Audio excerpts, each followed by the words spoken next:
మేడ్చల్ కూషాయిగూడ అక్షర high స్కూల్లో రంగురంగుల పువ్వులు, తంగేడు పూలు, తాంబూలమంతా తీర్చిన పూలు, గునక పువ్వు, పట్టగొలుసుల పువ్వులు, చామంతి పూలు, తీరొక్క రంగుల పువ్వులతో అల్లిన బతుకమ్మ వేడుకను కూషాయిగూడ అక్షర హై స్కూల్లో ఘనంగా జరుపుకున్నారు.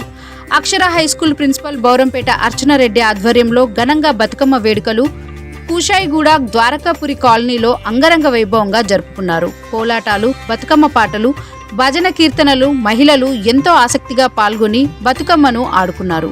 సోనియా గాంధీ నగర్ కాలనీ మహిళలు, ద్వారకాపురి కాలనీ మహిళలు, అక్షర హై స్కూల్ సిబ్బంది, అక్షర హై స్కూల్ విద్యార్థినులు ఘనంగా బతుకమ్మ వేడుకలు కొనసాగించారు. తెలంగాణలో సంస్కృతికి ప్రతీక అయిన బతుకమ్మ పండుగను 9 రోజులు జరుపుకుంటారు. వేల సంవత్సరాల నుండి బతుకమ్మను పండుగ అంటే తెలంగాణ అని, తెలంగాణ అంటే బతుకమ్మ అనే ప్రత్యేకమైన గుర్తింపును తెలంగాణ సంతరించుకుంది. ఈ కార్యక్రమంలో Akshara high school director Bowrampet Malla Reddy, Bhagwan colony నేత శంకర్ రెడ్డి, ఉపాధ్యాయ బృందం, మహిళలు పెద్ద ఎత్తున పాల్గొన్నారు.